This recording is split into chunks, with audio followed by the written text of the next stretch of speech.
ഇത് കാണും നിങ്ങൾ പലരും മിക്കവാറും പേര് ഈ പറഞ്ഞ പോലെ നിങ്ങൾ ജോലിക്ക് പോകുന്നവരാണ്. നിങ്ങൾ രാവിലെ എന്നും നിങ്ങൾ അയൺ ചെയ്ത ഷർട്ടോ അല്ലെങ്കിൽ ചുരിദാറോ ഒക്കെ ആയിട്ടാണ് നിങ്ങൾ പോവുക.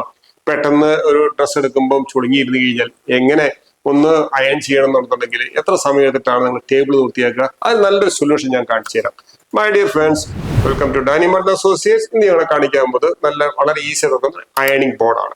ഇത് ഞാൻ വെച്ചിരിക്കുന്നത് ഒരു വാർഡ്രോബിന്റെ ഉള്ളിലാണ്. നിങ്ങളുടെ ഡ്രസ്സ് എടുക്കാൻ ഡ്രസ് വെച്ചിരിക്കുന്ന വാർഡ്രോബിൽ തന്നെ അതിൻ്റെ അകത്ത് വെച്ചിരിക്കുന്ന ഡ്രോവറാണ്. അത് തുറക്കുക, ഫുള്ളായിട്ട് തുറക്കുക. അപ്പൊ ഇത് അൺഫോൾഡ് ചെയ്യുക. കണ്ടോ, നിങ്ങൾക്ക് അയണിംഗ് ടേബിളായി വളരെ ഈസിയായി സെക്കൻഡ് കൊണ്ട് ടേബിൾ റെഡിയായി. അയണിങ് കഴിഞ്ഞു. ജസ്റ്റ് മടക്കുക, ജസ്റ്റ് പ്രസ് ചെയ്യുക, അടയ്ക്കുക. വളരെ ഈസി ആയിട്ട് കഴിഞ്ഞു. നിങ്ങൾ തുറക്കുമ്പോൾ സൗണ്ട് കേൾക്കുന്നുണ്ട്. പക്ഷെ ഈ സൗണ്ട് കേൾക്കുന്നത് ഇത് തീർച്ചയായിട്ടും ഇത് ഗ്രീസ് ഒന്നും ഇടാൻ പറ്റത്തില്ല. അതിന്റെ മെറ്റല് പോയിട്ട് കണക്ട് ചെയ്യുന്നതാണ്. ഇത് കഴിഞ്ഞ 10 വർഷമായിട്ട് എൻ്റെ കയ്യിൽ ഇതിങ്ങനെ ഇരിക്കുന്നതാണ്. ഇത് ഷോറൂം ആണെന്നുണ്ടെങ്കിലും ഒരു ദിവസം 4 കസ്റ്റമേഴ്സിനെ കാണിച്ചു കൊടുക്കുന്നതാണ് മിനിമം. ഇനി യാതൊരു കുഴപ്പമില്ല. അപ്പൊ അതിന്റെ സൗണ്ട് എന്ന് പറഞ്ഞു കഴിഞ്ഞാൽ അതൊരിക്കലും ഗ്രീസ് ഇടാൻ പറ്റാത്തതുകൊണ്ട് മെറ്റൽ പാർട്ടുകളും ഇളകുന്ന സൗണ്ടാണ് നിങ്ങൾ കേൾക്കുന്നത്. ഇതിനെക്കുറിച്ച് കൂടുതൽ ഡീറ്റെയിൽ അറിയാനായിട്ട് ഡാനി മാർട്ടിന്റെ ട്രിവാൻഡ്രത്തെ എറണാകുളത്തെ ഷോറൂം വിസിറ്റ് ചെയ്യുക. Thank you.